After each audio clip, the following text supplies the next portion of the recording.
Hey there, Mike from Nokomis Landscaping here today. I've been asked recently by several clients, can I winterize my irrigation system myself?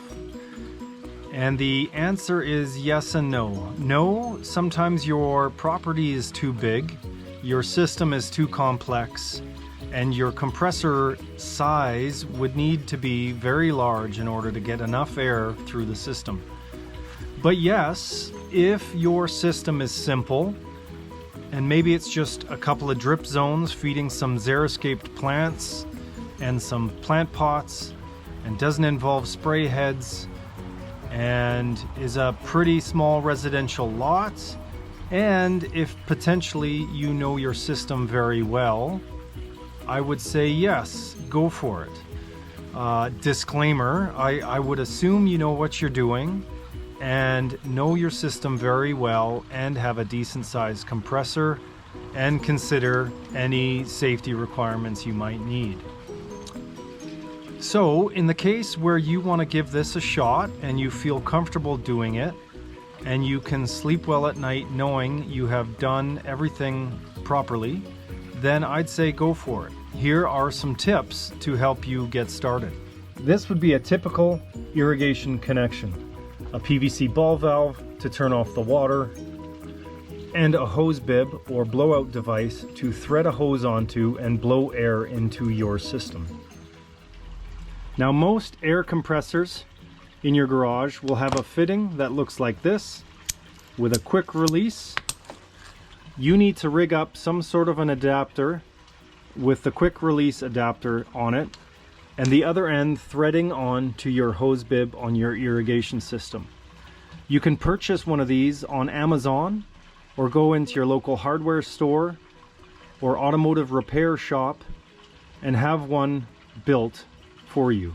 Now that you have a fancy adapter to connect your air compressor to your irrigation system, you want to connect it and make sure you've got a tight seal. In this example, the client has an abnormal irrigation connection. This is off a hose bib. Turn on your compressor, charge it with air, but don't turn it on just yet. You want to locate your solenoid valves. There's usually two in a valve box right by your point of connection. Understand which solenoid valve is to the front yard and which one is to the backyard. Next is locate the flush valves at the ends of your drip lines.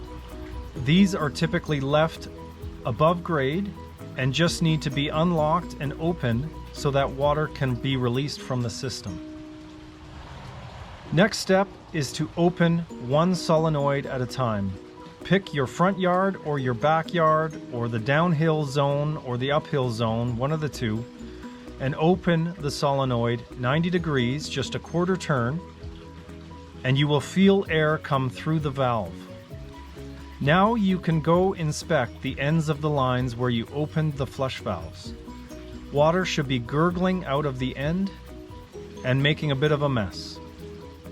You can open and close this crimp a few times to build up some pressure and spit out some more water, but typically you should let this circulate for another 5 minutes or so until you're sure you've gotten most of the water out of the zone.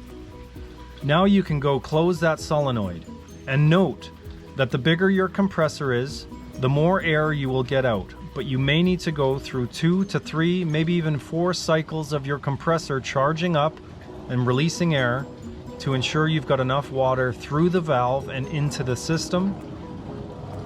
Now repeat this process for the second solenoid valve, again only having one zone open at a time. You want a full compressor to blow air through, and you want to see water coming out of the ends of the lines. You may need to even, if you've got 3 or 4 flush valves, open one at a time or start closing them individually so that you can get more pressure to a certain area of your drip zone. That's it. You've cycled through both zones a few times and all you see is a bit of spitting water and some air. Close both these valves for the season and turn off your compressor and disconnect it. Again, if you're not sure if you got everything or you still see a lot of water, perhaps your compressor's not big enough, consult a contractor who knows what they're doing who will charge you $50 to $100 to blow out your system professionally. Hopefully this video has helped and that you've been able to winterize your system successfully. Until the next video, thank you, bye-bye.